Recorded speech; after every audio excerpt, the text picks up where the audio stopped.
बिस्मिल्लाहिर्रहमानिर्रहीम। आज हम जिस चैप्टर का जायज़ा लेंगे उसका नाम है एटॉमिक स्ट्रक्चर। हमारा आज का हेडिंग एटॉमिक स्ट्रक्चर।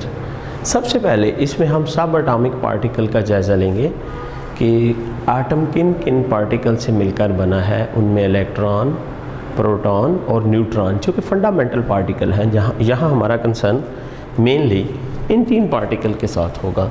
उसके बाद हम स्ट्रक्चर ऑफ एटम देखेंगे कि वेरियस मॉडल्स कब और कैसे पेश किए गए, डाल्टन ने कब मॉडल पेश किया।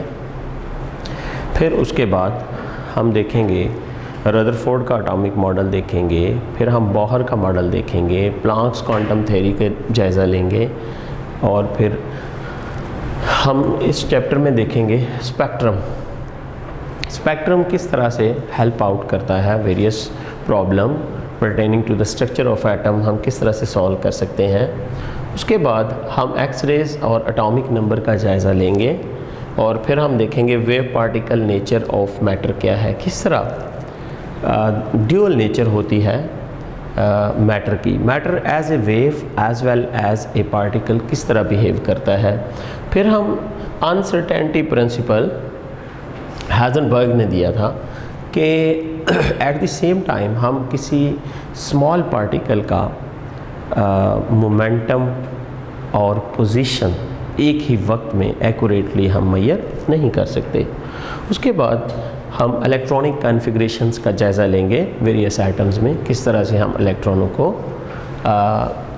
अरेंज कर सकते हैं। सबसे पहला जो काम है हमारा आज का वो है discharge tube experiment, that is the discovery of electron.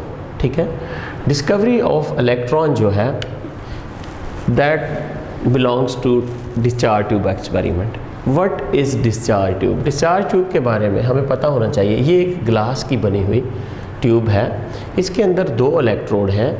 एक नेगेटिवली चार्ज इलेक्ट्रोड है जिसका नाम हम कहते हैं कि कैथोड है, और एक पॉजिटिवली चार्ज इलेक्ट्रोड है जिसका नाम हमने एनोड रखा हुआ है।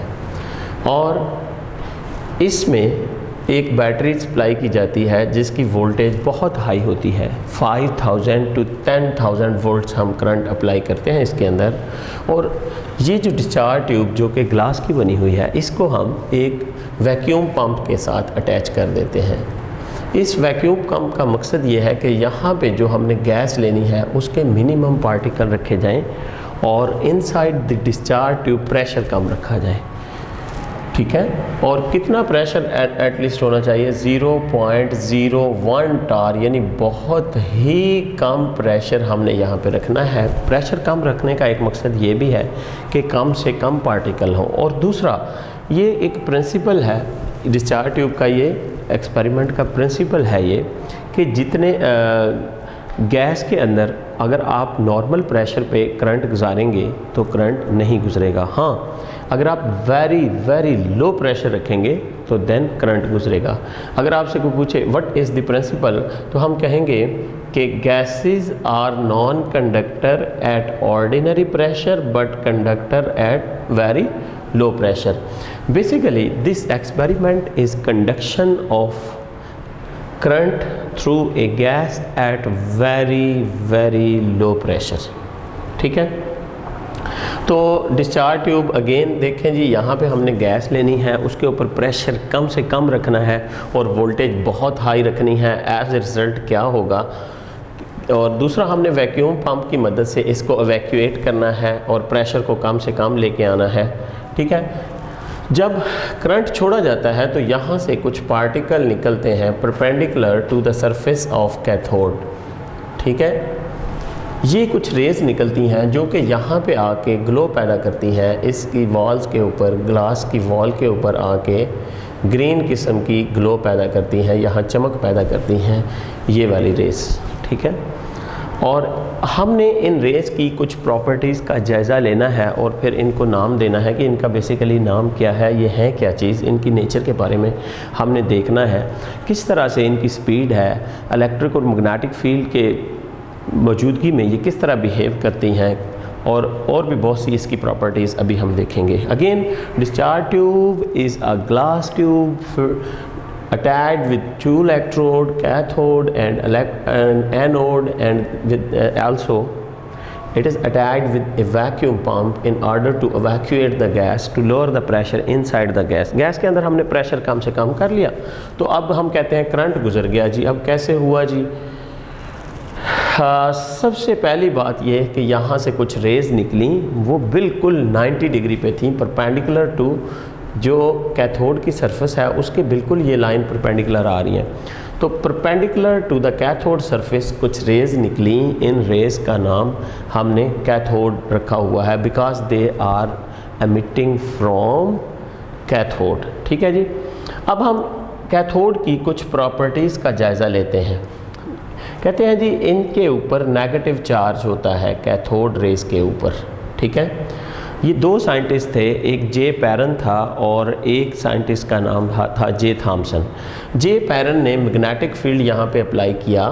मैग्नेटिक फील्ड के दो कंपोनेंट हैं, हम कहते हैं जी पॉजिटिव और नेगेटिव पार्टिकल्स।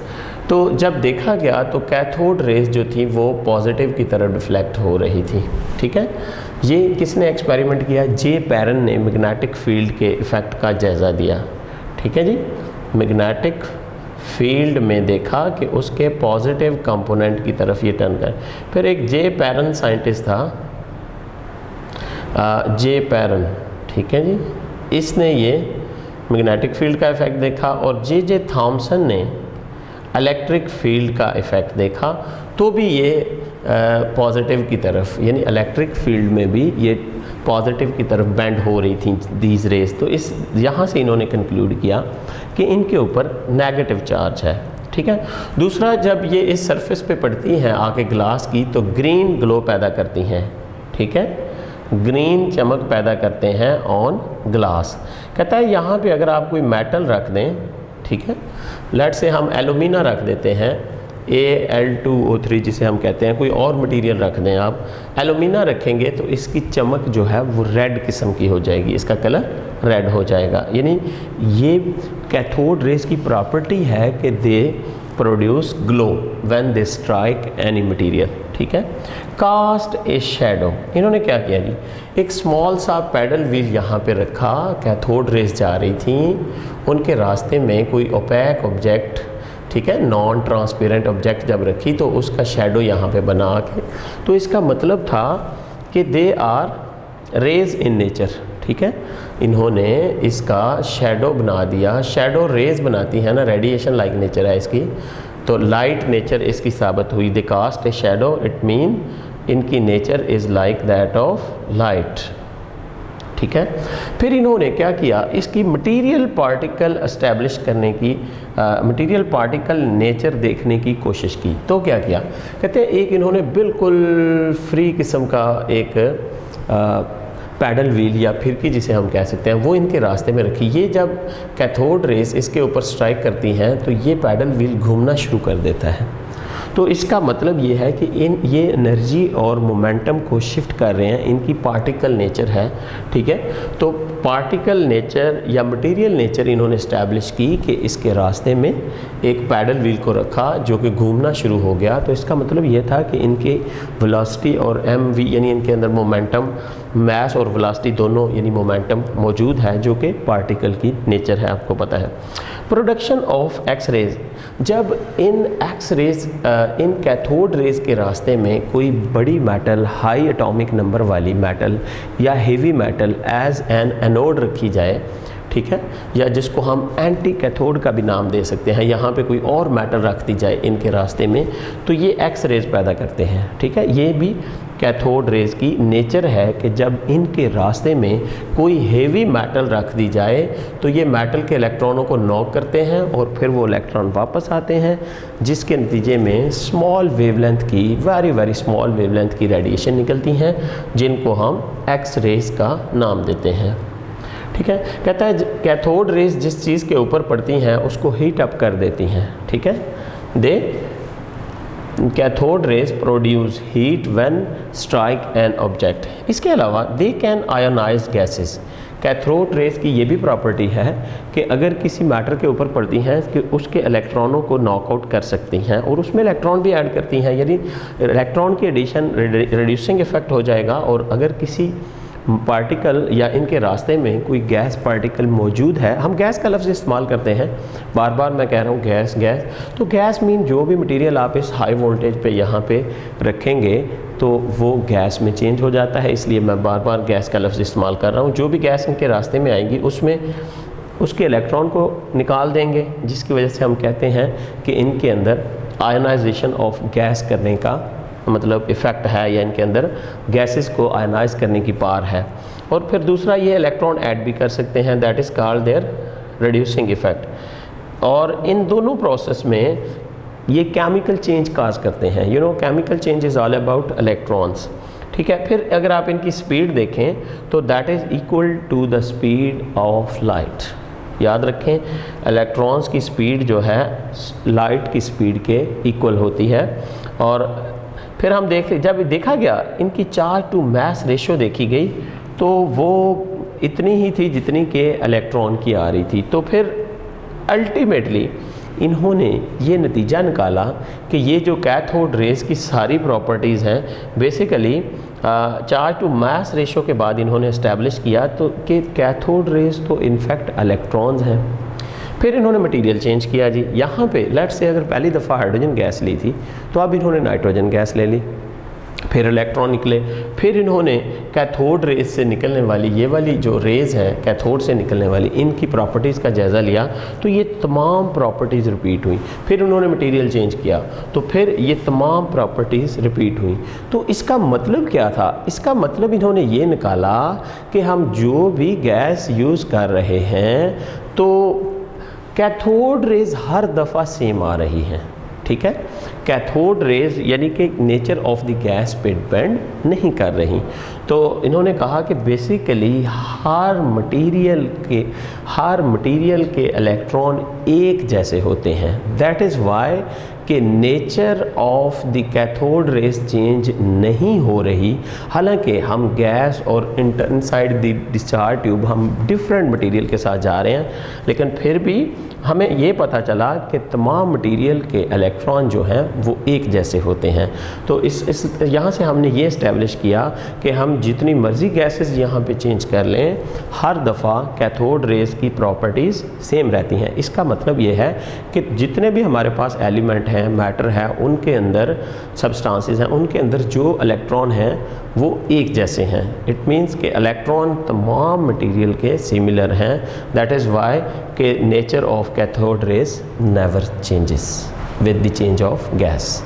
नेक्स्ट है हमारा experiment canal rays experiment. Canal rays experiment या फिर डिस्कवरी ऑफ प्रोटॉन या positive rays, discovery of positive raise.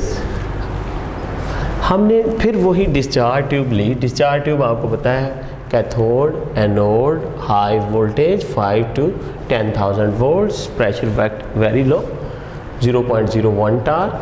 Vacuum pump से वैक्यूएशन किया, लो प्रेशर क्रिएट किया, वोल्टेज गुजारा, करंट पास हुआ। अब क्या हुआ जी? अब के बार सिर्फ ये मैंने किया कि हमारा जो कैथोड है that is a perforated one, इसके अंदर होल्स हैं। अब अगेन प्रोसेस वहाँ से ही स्टार्ट हो रहा है। कैथोड रेज पैदा हुई, इनके रास्ते में कोई मॉलिक्यूल आए गैस के, ये इलेक्ट्रॉन थे, कैथोड रेज ने इसके इलेक्ट्रॉन को निकाल दिया, जिसकी वजह से इसके ऊपर +1 चार्ज आ गया after the loss of 1 electron. तो एक इलेक्ट्रॉन इसका और एक ये वाला इलेक्ट्रॉन, 2 इलेक्ट्रॉन हमें मिले। लेकिन अब हमने बात करनी है ये जो M पॉजिटिव पैदा हुए हैं ये कहाँ जाएंगे, इनका हमने जायज़ा लेना है। ये बेसिकली इस तरफ मूव करते हैं, किसकी तरफ? कैथोड की तरफ। और कैथोड के अंदर जो परफोरेशंस या होल्स हैं उनमें से गुज़र जाते हैं और यहाँ पे आके अगर जिंक सल्फाइड प्लेट रखी जाए तो उसके ऊपर ये शाइन करते हैं, जाके फ्लोरेसेंस पैदा करते हैं। ठीक है जी। बेसिकली कैथोड रेज ही निकली इस एक्सपेरिमेंट में भी इनिशियली। इन कैथोड रेज ने इधर जो गैस थी उसको आयनाइज कर दिया, उसके पॉजिटिव हमने बना लिए मॉलिक्यूल, और ये वाले आयंस जो हैं ये वापस आएंगे, पॉजिटिव हैं तो कैथोड की तरफ जाएंगे ना, जो कि परफोरेटेड वन है, इसके होल्स में से गुजर के इधर आके जिंक सल्फाइड प्लेट पे ये ग्लो पैदा करेंगे, फ्लोरिसेंस पैदा करेंगे। ठीक है, these are called positive rays. इस एक्सपेरिमेंट को कैनाल रेज एक्सपेरिमेंट या डिस्कवरी ऑफ प्रोटॉन का नाम दिया जाता है। ई गोल्डस्टाइन ने इनको ये एक्सपेरिमेंट किया था, और ये जो ई गोल्डस्टाइन एक्सपेरिमेंट था, ठीक है। उसके बाद हम देखते हैं जी इनकी प्रॉपर्टीज़ क्या हैं। सुने जी, deflect by electric and magnetic field. अब इन पॉजिटिव रेज के पे जब इलेक्ट्रिक और मैग्नेटिक फील्ड लगाया गया, लेट्स से इधर नेगेटिव कंपोनेंट है इलेक्ट्रिक फील्ड का और इधर पॉजिटिव कंपोनेंट है, तो ये नेगेटिव की तरफ टर्न हुए थे। किसकी तरफ टर्न हुए थे? नेगेटिव की तरफ। इस चीज़ ने इस्टेब्लिश किया कि इनके ऊपर पॉजिटिव रेज है। इसी तरह जब मैग्नेटिक फील्ड अप्लाई किया गया तो ये मैग्नेटिक फील्ड के नेगेटिव कंपोनेंट के साथ टर्न हुए, उसकी तरफ रोटेट हुए, उसकी तरफ ये बैंड हुए, तो इससे भी इस्टेब्लिश हुआ कि these are positively charged rays. इनकी पेनिट्रेशन पावर जो है एज़ कम्पेयर टू इलेक्ट्रॉन बहुत कम है। ये भी गैसेस को किसी हद तक आयोनाइज कर सकते हैं, ठीक है। और ये भी अपने रास्ते में रखी गई जो ऑब्जेक्ट कोई इनके रास्ते में अगर रखी जाए तो उसका शैडो पैदा कर सकते हैं, ठीक है।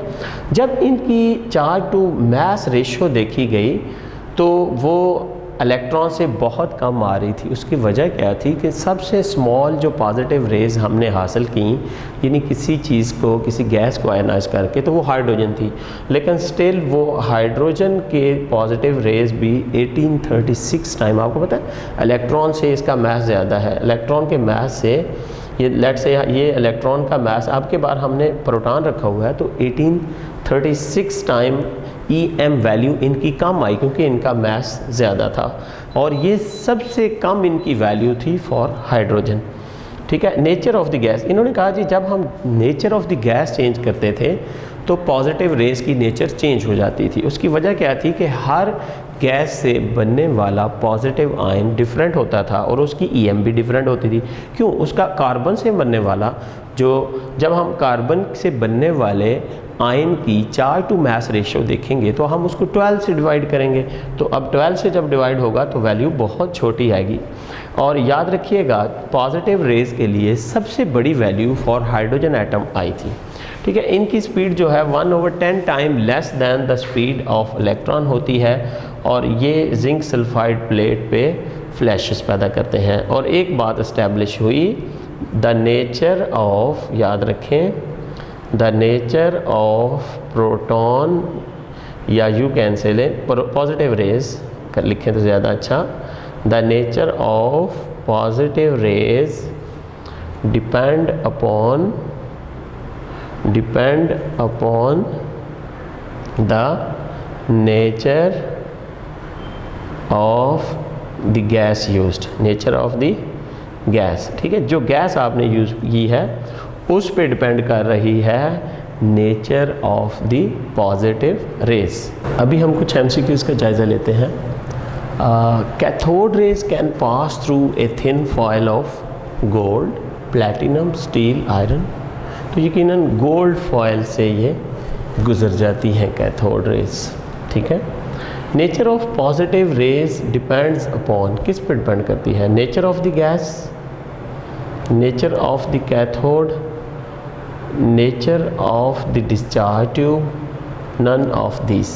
जी, किस पर डिपेंड करेगी? हम जब मटेरियल चेंज करते हैं, यानी गैस चेंज करते हैं, तो पॉजिटिव रेज की नेचर चेंज हो जाती है। इसलिए हम कहते हैं nature of the gas used पे डिपेंड करती है nature of the positive raise. How many times electron is lighter then proton, ठीक है। तो ये याद रखिएगा, प्रोटॉन से लाइटर है इलेक्ट्रॉन 1836 टाइम, या दूसरे लफ्ज़ों में आप कहो कि proton is heavier than electron up 1836 time. और अगर पूछे वो how much neutron is heavier than electron तो 1840 टाइम्स, या फिर वो कहे how many time electron is lighter than neutron तो तब आपका ऑप्शन 1840 टाइम्स होना चाहिए। Which colour is produced when cathode rays strike on alumina? जी, कैथोड रेज अगर एलुमिना पे लगती हैं तो कौन सी कलर आनी चाहिए?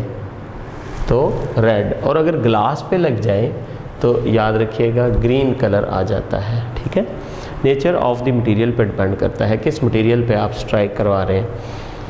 Perforated cathode was used in which experiment? Crookes के एक्सपेरिमेंट में, चैडविच एक्सपेरिमेंट में, गोल्डस्टाइन के एक्सपेरिमेंट में, या जे थॉमसन किसके एक्सपेरिमेंट में हमने परफोरेटेड कैथोड? तो यकीनन E Goldstein, discovery of positive rays, ये कौन सी एक्सपेरिमेंट है? E Goldstein. ठीक है, फिर ratio EM ratio for the canal rays will be minimum. क्यों भाई?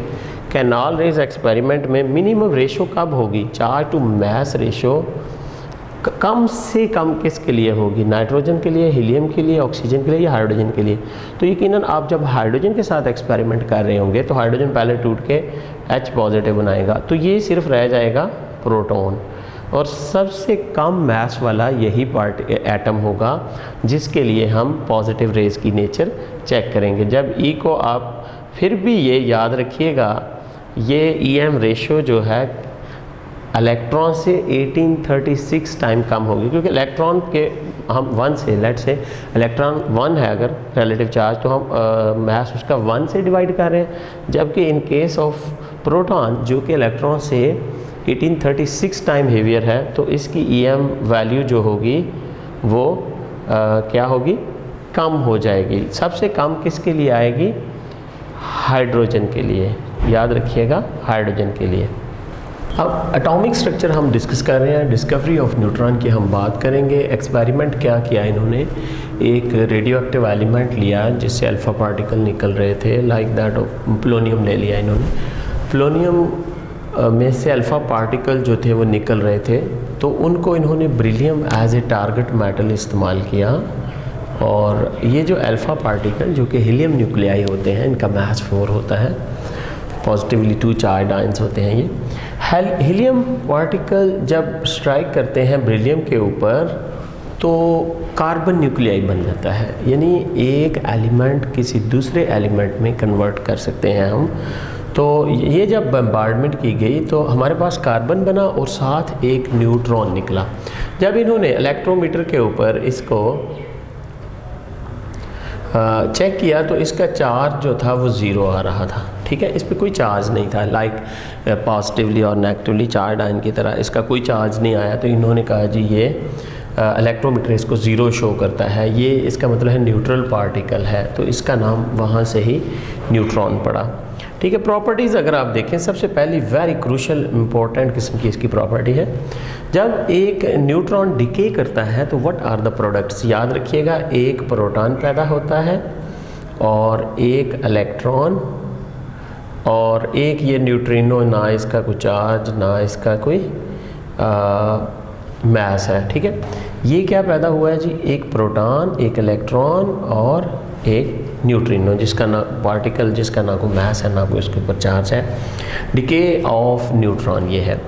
इसके ऊपर जब इन्होंने देखा इलेक्ट्रिक फील्ड में से इसको गुजारा गया और मैग्नेटिक फील्ड में से इसको गुजारा गया, तो दोनों का कोई इफ़ेक्ट इस पे नहीं हुआ।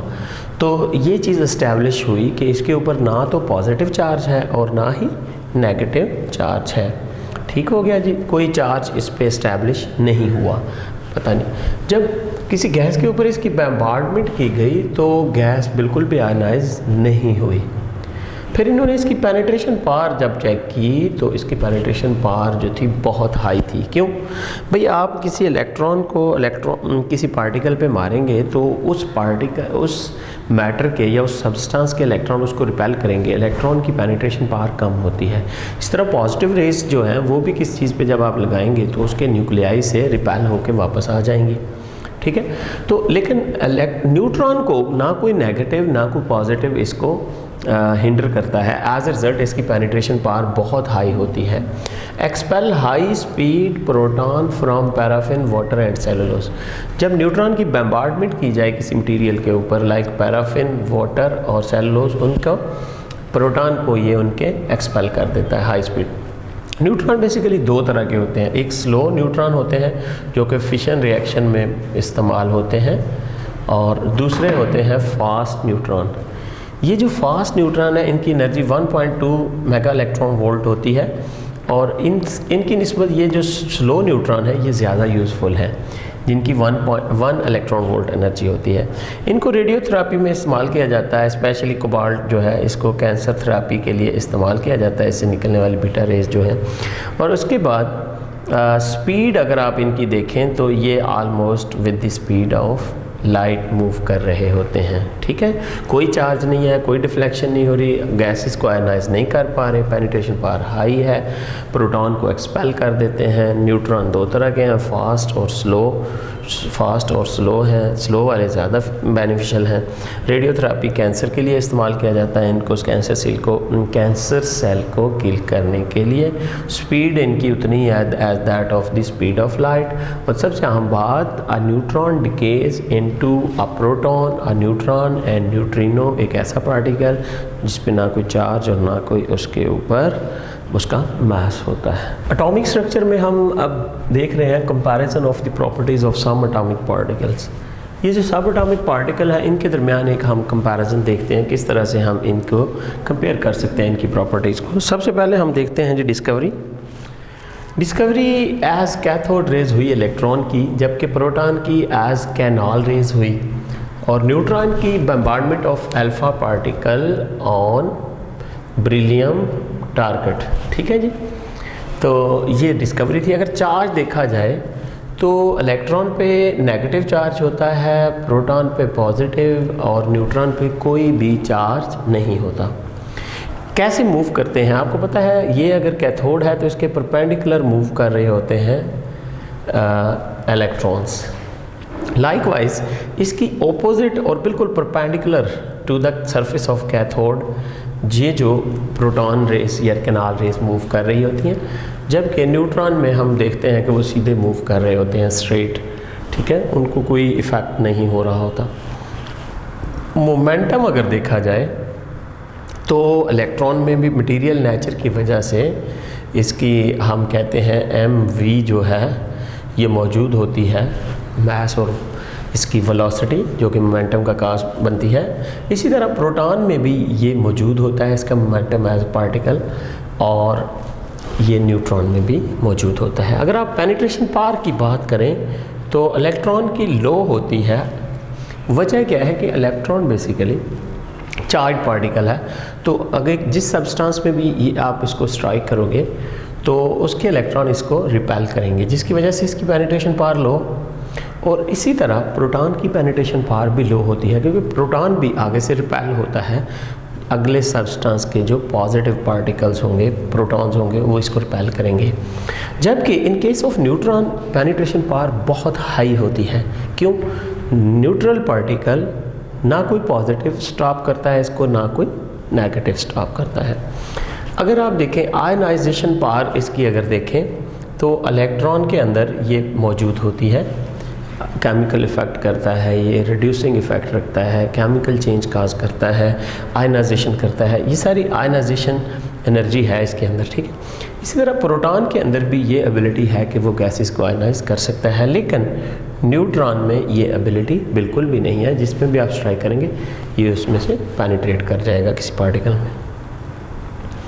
मटीरियल पार्टिकल नेचर इसकी जो है वो एक तो ये शेडो बनाता है, और दूसरा पैडल व्हील को अपने रास्ते में रखे हुए को रोटेट करता है, जो कि इसके मोमेंटम को साबित करता है। और शेडो बनाना इसकी मटेरियल नेचर को साबित करते हैं। शैडो और पैडल व्हील को रोटेट करना जो है इसकी मटेरियल नेचर को प्रूव कर रहा है। इस तरह अगर आप लोकेशन देखें तो electron outside the nucleus in circular orbits में होता है, जबकि प्रोटॉन जो है वो न्यूक्लियस के अंदर होता है, और इसी तरह न्यूट्रॉन भी न्यूक्लियस के अंदर होता है। यानी ये दोनों मिलके जो है इनको हम न्यूक्लियॉन्स कह देते हैं। The particle in the nucleus are called nucleons.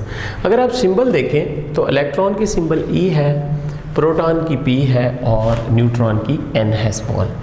Charge to mass ratio in kilogram coulomb per kg में अगर देखा जाए तो इलेक्ट्रॉन की आती है 1.76 इंटू 10 की -19, और किलोग्राम में अगर आप वो मास से उसका डिवाइड करेंगे तो ये 18 आपको पता है 36 टाइम ये हेवियर है, तो इसकी उससे कम आएगी, ठीक है, और इसकी हम नहीं निकालते। अगर रिलेटिव चार्ज देखा जाए तो ये माइनस साइन के साथ है, 1.6 इंटू 10 की -19, और ये 1.6 इंटू 10 की -19 कूलम में इसका ये चार्ज है।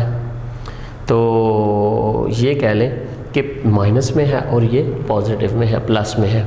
एक्यूरेट रिलेटिव मास अगर देखा जाए तो किलोग्रामों में 9.1 इंटू 10 की -31 फॉर इलेक्ट्रॉन, और 1.672 इंटू 10 की -27 फॉर प्रोटॉन, और 1.675 10 की -27 फॉर न्यूट्रॉन। यानी ये इनका एक्यूरेट मास है इन किलोग्राम। और अगर आप इसको ग्रामों में ज़ाहिर करना चाहते हैं तो ये 10 की 28 हो जाएगा, ठीक है। अगर आप मास को ग्रामों में लेके जाओ 1000 से मल्टीप्लाई करोगे, और ये 10 की -24 हो जाएगा। 1000 से मल्टीप्लाई करें, 10 की 3 से मल्टीप्लाई करें, और ये 10 की रेज़ टू द पावर -24 रह जाएगा अगर आप ग्राम्स में करते हैं तो। और अगर मिलीग्राम में करते हैं तो अगेन 1000 से मल्टीप्लाई करो, 10 की -25 ये मिलीग्राम में आ जाएगा, और 10 की -21 ये भी मिलीग्राम में चला जाएगा इंस्टेड ऑफ 27, और 10 की -21 इन मिलीग्राम ये मास आ जाएगा। एक्यूरेट रिलेटिव मास अगर आप देखें तो AMU में ये 5.4858 इंटू 10 की -4 AMU में मास आता है इलेक्ट्रॉन का, जबकि प्रोटॉन का आता है 1.0073, जो कि इससे कितने टाइम्स हेवियर है, ठीक है। क्यों भाई, ये अगर आप कहो कि इसका मास अगर 1 है तो इसका 1836 है और इसका 1840 होगा, ठीक है। प्रोटॉन इलेक्ट्रॉन से 1836 टाइम हेवियर होता है, और न्यूट्रॉन इलेक्ट्रॉन से 1840 टाइम्स हेवियर होता है। अगर AMU में मास देखें तो 5.4 इंटू 10 की -4 AMU, और प्रोटॉन का मास 1.0073 AMU, और न्यूट्रॉन का मास 1.0087 AMU। तो ये एक जायज़ा था इनकी वेरियस प्रॉपर्टीज़ का कि किस तरह से ये इनके अंदर हम इनको कंपैरिजन कर सकते हैं। तो इनमें से रिलेटिव मास जो है, हमें मास इन किलोग्राम्स जो है, और AMU में मास जो है, ये हमें ज़ुबानी याद होना चाहिए, सो दैट कि हम क्विकली वैल्यू पुट करके इनका कंपैरिजन कर सकें। हम कुछ MCQs का जायज़ा लेते हैं, देखते हैं। In which of the following species number of electron and proton are the same. जी, इलेक्ट्रॉन और प्रोटॉन सेम किस में है? अगर आप देखें बेरिलियम में 4 प्रोटॉन हैं लेकिन इलेक्ट्रॉन 3 हैं क्योंकि एक इलेक्ट्रॉन निकला हुआ है।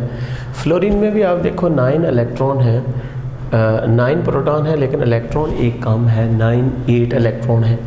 सोडियम में आप देखो, सोडियम में 11 इलेक्ट्रॉन है लेकिन 11 प्रोटॉन है लेकिन इलेक्ट्रॉन एक कम है, 10 है, यहाँ पे पॉजिटिव है। अगर आप देखें यहाँ पे ऑक्सीजन है जिसमें 8 ही प्रोटॉन है और 8 ही इलेक्ट्रॉन है, कोई इलेक्ट्रॉन निकला हुआ नहीं है, ठीक है। प्रोटॉन और इलेक्ट्रॉन सिर्फ और सिर्फ ऑक्सीजन, बाकी इसमें एक एक इलेक्ट्रॉन कम हुआ है। Which particle is not deflected by electric field? Electron, proton, neutron. Electron होता है डिफ्लेक्ट हो जाता है, बिल्कुल पॉजिटिव पार्ट की तरफ हो जाता है, प्रोटॉन नेगेटिव पार्ट की तरफ हो जाता है बेंड, जबकि न्यूट्रॉन बिल्कुल भी डिफ्लेक्ट नहीं होता। क्यों? It is neutral particle which has mass equal to alpha particle. इनमें से कौन सा है जिसका mass alpha particle? Alpha particle के बारे में आपको पता होना चाहिए, ये बेसिकली हीलियम न्यूक्लियाई होते हैं, इनका मास 4 होना चाहिए। ठीक है, हाइड्रोजन और ये लिथियम का मास 7 होगा।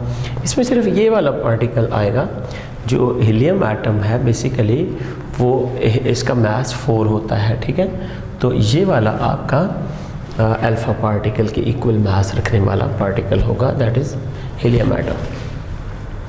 मास of 1 mole of electron is equal to, very interesting है भाई, हमारे पास एक इलेक्ट्रॉन का मास कितना होता है? 9.1 इंटू 10 की -31 किलोग्राम्स। ये हमें कैलकुलेट करना। अब 1 मोल में कितने इलेक्ट्रॉन होते हैं? 6.02 इंटू 10 की 23 इलेक्ट्रॉन। इट मीन्स कि हम इसको मल्टीप्लाई कर देते हैं 6.2 इंटू 10 की 23। अब 9 6 54, ये राउंड अबाउट हम 55 कर लेते हैं इंटू 10 की माइनस, ये देखें -31 और +23, तो ये क्या बचेगा? -8। ठीक है, अब ये मास जो है ये किलोग्रामों में है। आपको पता है किलोग्राम को ग्राम में कन्वर्ट करने के लिए हमें 1000 से मल्टीप्लाई करना पड़ेगा, यानी 10 की 3 से, और फिर ग्राम को मिलीग्राम में कन्वर्ट करने के लिए हमें फिर 10 की 3 से मल्टीप्लाई करना पड़ेगा। ठीक हो गया?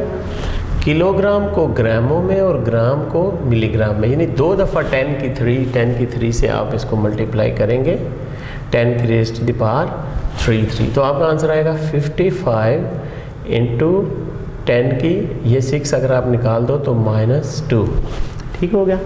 और आप 10 की -2 को अगर आप समझ लें, ये 10 की 2 फ्रैक्शंस आपको पॉइंट इधर लेके आना पड़ेगा, 0.5 नहीं, ये 0.55 में कन्वर्ट हो जाएगा। या आप 55 इसको आप डिवाइडेड बाय 100 भी कर सकते हो, 10 की 2 10 इंटू 10, नीचे आके ये प्लस में हो जाएगा, तो 0.55 मिलीग्राम आपका आंसर ठीक होगा। इसमें मेन कन्वर्जन ये है कि एक इलेक्ट्रॉन का मास निकाला हमने किलोग्राम में, फिर एवोगैड्रोस नंबर यानी 1 मोल के इलेक्ट्रॉनों का मास निकाला इसे मल्टीप्लाई करके। दूसरा हमने 10 की 3 2 दफ़ा, एक दफ़ा किलोग्राम को ग्राम्स में और दूसरी तरह ग्राम से मिलीग्राम में लेके जाने के लिए हमने इसको मल्टीप्लाई कर दिया। How many times mass of electron is lighter then the mass of hydrogen. ठीक है, तो ये देखें जी कौन सी वैल्यू दुरुस्त आ रही है आपके ख्याल में? तो याद रखिएगा ये वाली वैल्यू आएगी, ये AMU में। आपको पता ना, अगर प्रोटॉन का मास देखो आप तो कितने AMU होता है? 0.0073, और न्यूट्रॉन का मास कितना होता है? 1.0087। ठीक है, और अगर आप इलेक्ट्रॉन का मास देखो तो वो होता है 5.4858 इंटू पॉइंट है 5.10 की -4 क्या AMU। ये सारी यूनिट्स जो है इनमें एटॉमिक मास यूनिट होगा। और याद रखिएगा इस वाली से हाइड्रोजन जो है इलेक्ट्रॉन से, यानी जो प्रोटॉन जिसको हम कहते हैं, ठीक है, ये कितने टाइम हेवियर है? 1836 टाइम। और इसी तरह इलेक्ट्रॉन से न्यूट्रॉन जो है 1840 टाइम्स हेवियर होता है। अभी हम जायज़ा लेंगे measurement of charge to mass ratio of electron. J Thomson ने 1897 में ये फाइंड की थी by J Thomson, Joseph John Thomson नामी साइंटिस्ट था। अच्छा, इसने अल्फ़ा पार्टिकल की एक बीम ऑफ इलेक्ट्रॉन लिए और इनको इस फ्लोरेसेंट फिल्म के ऊपर स्ट्राइक करवाया। ठीक है, इसने 4 कंडीशंस रखी। इसने कहा जी जब दोनों इलेक्ट्रिक फील्ड बोथ ऑफ, यानी इलेक्ट्रिक फील्ड और मैग्नेटिक फील्ड दोनों ऑफ होंगे तो electron will strike at point P1। ठीक है, फिर इसने कहा जी जब इलेक्ट्रिक फील्ड ऑन करें तो इलेक्ट्रॉन जो है वो P2 पॉइंट पे जाके स्ट्राइक करते हैं, और जब मैग्नेटिक फील्ड ऑन करें तो P3 पे आके स्ट्राइक करते हैं। कहते करना हमने ये है कि इलेक्ट्रिक और मैग्नेटिक फील्ड दोनों को ऑन रखें और पार्टिकल को मजबूर करें, यानी you are to compel by adjusting the value और magnitude of electric field and magnetic field को इस तरह एडजस्ट करें that electron strike on point P1। इनको एडजस्ट करने के बाद उसने जो कैलकुलेशन की और उसके पास जो charge to mass ratio of the electron आ रही थी दैट वाज 1.7588 इंटू 10 की 11 कूलिंग पर kg। सॉरी, मैंने शायद पिछले आर्टिकल में ये वैल्यू थोड़ी गलत लिख दी चार्ज टू मास रेशियो की, तो ये देख लीजिएगा 1.7588 इंटू 10 की 11 कूलम पर किलोग्राम, ये जो है charge to mass ratio of electron. अब अगर आप देखो प्रोटॉन के लिए अगर चार्ज टू मास रेशियो आप फाइंड करो तो याद रखिएगा प्रोटॉन का मास इससे 18 कितने गुना है, 36 टाइम है। तो आप 18 36 टाइम से इसको डिवाइड करके charge to mass ratio of proton निकाल सकते हैं। आपसे एमसीक्यूज में पूछा जा सकता है which has high charge to mass ratio, तो E/m हम करते हैं चार्ज ओवर मास, तो प्रोटॉन का मास 1836 टाइम ज़्यादा है दैन दैट ऑफ इलेक्ट्रॉन। तो इसलिए याद रखिएगा EM value of electron high होता है और प्रोटॉन जो है वो इससे काफ़ी कम होता है, 1836 से आप इसको डिवाइड कर, और अगर न्यूट्रॉन का निकालना पड़े तो फिर आप किस फैक्टर से इसको डिवाइड करोगे, इस E/m को यानी चार्ज को इसमें E1836, ये याद रखिएगा। अब हम देखेंगे measurement of charge on electron, how the charge was measured. ये मिलिकन ने एक्सपेरिमेंट किया था 1909 में, इसलिए इसको मिलिकन्स ऑयल ड्रॉप मेथड भी कहते हैं। ठीक है, इसमें ये एक ऑपरेटस है, एक मेटालिक बॉक्स है जिसमें ये कंपार्टमेंट है, बेसिकली ये 2 कंपार्टमेंट का रोल है। ये वाली ऊपर वाली कंपार्टमेंट में कोई ऑयल से हम ऑयल ड्रॉपलेट्स का स्प्रे कर देते हैं किसी एटोमाइज़र की मदद से। ये बहुत सारे ऑयल ड्रॉपलेट में, इनमें से कोई एक ड्रॉपलेट हम कहते हैं यहाँ नीचे गिर रहा है और ये गिर रहा है under the force of gravity. ठीक है, क्या है ये, एक मेटालिक बॉक्स है जिसमें इलेक्ट्रोड लगे हुए हैं, ऊपर एनोड लगा हुआ है और नीचे कैथोड लगा हुआ है। यहाँ से हमने ऑयल जो है उसके ड्रॉपलेट्स का स्प्रे किया है और इस होल से ऑयल ड्रॉपलेट जो है वो नीचे गिर रहा है under the force of gravity. यूँ हम कह सकते हैं V1 जो इसकी है that is directly proportional to mg, mass और इसकी ग्रेविटी के डायरेक्टली प्रोपोर्शनल है। अब हमने इस बॉक्स में अरेंजमेंट ये किया है, यहाँ से हम इसको मॉनिटर कर रहे हैं, ये माइक्रोस्कोप या टेलीस्कोप की मदद से हम ऑयल ड्रॉपलेट की वेलोसिटी को मेजर कर रहे हैं और वो V1 आ रही है। कब की बात है, जब हमने कोई इलेक्ट्रिक फील्ड वगैरह नहीं, अभी पोटेंशियल डिफरेंस नहीं अप्लाई किया। अब हम क्या करते हैं, यहाँ पे कोई गैस लेते हैं हम, ठीक है, उस गैस को हम एक्सरेज की मदद से या यहाँ पे कोई इस तरह की अरेंजमेंट है कि इलेक्ट्रॉन बीम हम लगा के यहाँ पे जो गैस है उसको आयनाइज कर लेते हैं और उस गैस के इलेक्ट्रॉन में से कोई एक इलेक्ट्रॉन हम कहते हैं अब इस ड्रॉपलेट ने ले लिया। ठीक है, अब जब हम इलेक्ट्रिक फील्ड ऑन करते हैं तो नेगेटिवली चार्ज होने की वजह से ऑयल ड्रॉपलेट के ऊपर की तरफ एक पुल लगती है, ग्रेविटी की वजह से नीचे आ रहा है, जबकि इस बीइंग नेगेटिवली चार्ज ये पॉजिटिव इलेक्ट्रोड की तरफ मूव करना शुरू कर देता है। जब ये ऊपर की तरफ मूव करना शुरू कर देता है तो इसके ऊपर 2 फोर्सेस हैं। ठीक है, एक ग्रेविटी की फोर्स है और एक इसके ऊपर चार्ज की वजह से ये पॉजिटिव प्लेट की तरफ मूव करता है। कहता है इस तरह से हम करते हैं कि इसकी वेलोसिटी हम 2 जब देखते हैं that is directly proportional to E minus m2g या mg कर लेते हैं। कहता है इसके बाद हम V1 mg over V2 E minus E और mg, ये वाले फैक्टर इस्तेमाल करते हुए मिलिकन ने जो चार्ज निकाला 1.59 1.59 इंटू 10 की माइनस 19 कूलम। ये वाला चार्ज निकाला जो कि आजकल की वैल्यू 6.022 इंटू 10 की माइनस 19 के बहुत करीब है। ठीक है, दो वेलोसिटीज़ है, एक वो जब हम इलेक्ट्रिक फील्ड नहीं छोड़ते उससे पहले जो इलेक्ट्रॉन लेने के बाद लेने से पहले इलेक्ट्रॉन मूव करता है डाउनवर्ड, ठीक है, एक वो वेलोसिटी है। और आफ्टर दैट हम जब यहाँ पे गैस को आयनाइज करते हैं एक्स रेज की मदद से या कोई बीम ऑफ इलेक्ट्रॉन की मदद से, जब यहाँ पे मौजूद गैस को हम आयनाइज करते हैं तो उसके इलेक्ट्रॉनों में से कोई एक इलेक्ट्रॉन, और ये भी है ऑयल ड्रॉपलेट एक से ज़्यादा इलेक्ट्रॉन भी ले सकता है, लेकिन ये जो कैलकुलेशन की गई है फॉर वेरी स्मॉल वैल्यू कि जिसने एक इलेक्ट्रॉन लिया था तो उसके लिए आई है ये चार्ज ऑन इलेक्ट्रॉन। ये भी याद रखिएगा नॉन चार्जेस जो हैं दुनिया में, ठीक है, उनमें से सबसे छोटा चार्ज जो है वो ये है 1.6022 इंटू 10 की माइनस 19 कूलम। ये वाला चार्ज मेजर कर लिया गया। ठीक है, तो this is how Millikan's oil droplet method में। अब देखिएगा ऊपर हमने ऑयल स्प्रे किया, माइक्रोस्कोप की मदद से हमने वेलोसिटी चेक की, और ये जो इलेक्ट्रिक प्लेट्स हैं ऑन करने के बाद मूवमेंट ऑफ इलेक्ट्रॉन ऊपर की तरफ, और जब ये स्टैटिक हो जाता है तो तब हम ये सारी चीज़ें मेजर करने के बाद इसके ऊपर चार्ज ऑन इलेक्ट्रॉन जो इस्टेब्लिश किया गया वो आ जाता है।